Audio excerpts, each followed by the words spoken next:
Bonjour, vous vous êtes déjà perdu? Bien sûr que non, de nos jours ça n'arrive plus.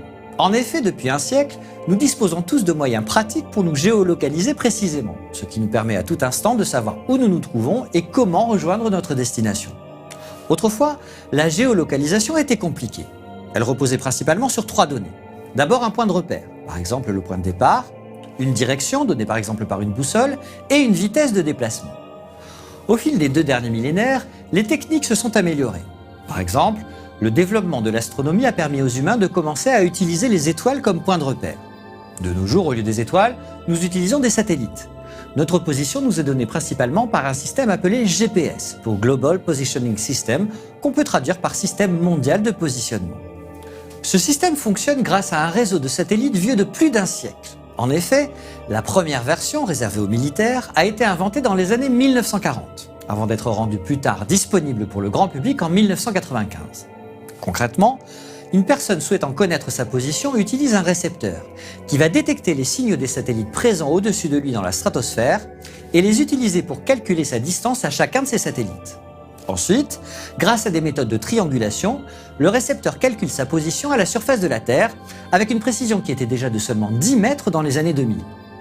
Ce système a été plus tard amélioré en déployant plus de satellites et en utilisant d'autres points de repère, comme les réseaux de télécommunications, afin d'avoir une position approximative lorsque le récepteur GPS n'était pas prêt à donner une position précise.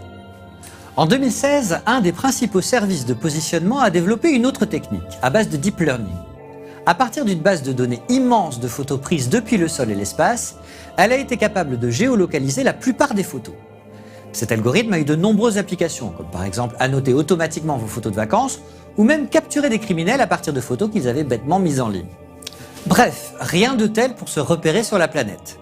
Rapidement, des récepteurs GPS faisant aussi de la navigation sont apparus dans les voitures, afin d'aider les conducteurs humains de l'époque à arriver à leur destination le plus rapidement possible. Mais certaines personnes faisaient déjà trop confiance aux algorithmes de navigation rudimentaires, dont les données étaient encore imprécises. C'est ainsi qu'une Belge, voulant aller dans une ville à 200 km de chez elle, s'est retrouvée en Croatie, à 1500 km de sa destination, parce qu'elle avait aveuglément suivi les instructions de son GPS. Cela a eu des conséquences parfois plus graves, de nombreux accidents mortels ayant été causés par des algorithmes donnant des instructions fausses et les conducteurs les suivant à la lettre sans regarder la route, quitte à prendre un sens interdit ou à plonger dans un ravin. Cela amène parfois à se demander quelle était la part de responsabilité de l'algorithme et celle du conducteur. Était-ce vraiment raisonnable de faire autant confiance à une technologie qui n'en était encore qu'à ses débuts? Devant la justice, les conducteurs essayaient souvent de clamer que c'était la faute à l'algo si l'accident s'était produit. Mais la plupart du temps, ils étaient quand même reconnus coupables, les juges estimant qu'il ne fallait pas faire aveuglément confiance aux instructions. Malgré cela, les algorithmes avaient souvent bon dos, comme en 2015, lorsque des militaires américains ont fait l'erreur de bombarder un hôpital neutre, arguant qu'ils visaient un camp de terroristes. Lorsque les forces internationales leur ont demandé des explications, ils ont dit que c'était la faute du GPS. Bref. La géolocalisation, c'est très pratique, et c'est pour cela que de nombreuses personnes l'utilisent tous les jours, en particulier avec leur smartphone. En 2014, une des entreprises proposant les services de positionnement et de navigation les plus populaires a révélé à chacun de ses utilisateurs l'historique de leur position. Même s'ils savaient déjà que la compagnie connaissait ces données, beaucoup de gens ont été effrayés. D'un côté, c'est pratique de se rappeler où on est allé à une certaine date, surtout lorsqu'on est somnambule. Mais l'algorithme de service recoupait ces informations de position avec le plan connu des villes, pour vous indiquer par exemple votre fréquentation de certains restaurants, le nombre de fois où vous êtes allé chez votre médecin, voire avec qui vous êtes allé au cinéma. Beaucoup de personnes à l'époque trouvaient cela trop intrusif et s'inquiétaient de la possibilité que ces données tombent entre les mains de leur employeur ou de leur conjoint. En effet, quoi de pire en arrivant au travail le matin que d'avoir son boss nous reprocher d'avoir fait son shopping chez un concurrent? Pourtant, à l'âge des services d'intermédiation, c'est exactement ce que faisaient certaines grandes entreprises, au début pour des motifs légitimes. Elles contrôlaient la géolocalisation de leurs chauffeurs de taxi et coursiers afin de vérifier qu'ils empruntaient le bon chemin et n'essayaient pas de faire perdre du temps et de l'argent aux clients. Mais bien sûr, rapidement, d'autres compagnies ont commencé à faire pareil pour pister tout leur personnel.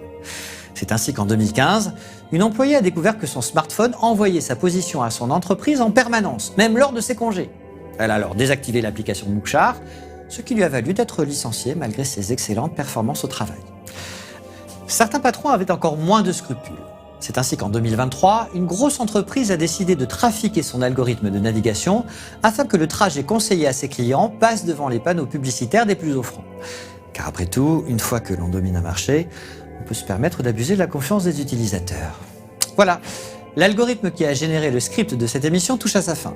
La prochaine fois, il vous prépare des données à propos de la transparence des algorithmes. Fin de fichier.